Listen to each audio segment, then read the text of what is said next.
40 సంవత్సరాల నా సేవల్లో భారతదేశ పర్యటనలో ఎన్నో రాష్ట్రాలు వెళ్ళాను. ఎక్కడికి వెళ్ళినా సరే మహిళా సంఘాలు ఉన్నాయి, కానీ మన మగవాళ్ళకు ఒక్క సంఘం ఉందా? మగ సంఘాలు ఉంటా కొన్ని మీసాలు అన్నీ ఆలయే.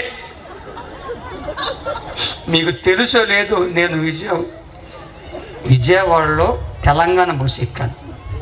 సగం లక్కు వచ్చిన తర్వాత ఆడోళ్ళు ఎక్కి నేను కూర్చున్న సీట్లో కూడా లేపేశారు. నాదన్నా ఎలలే ఏంటనంటే ప్రీ బస్ అంట. వందనాలయ్యా. నేను దిగిపోయాను. ఒక ముసలమ్మ జరిగా అంట. నా సాక్ష్యం చెప్తే ఆమె పారిపోయింది అనుకో, చెప్పే శక్తి నాకు లేక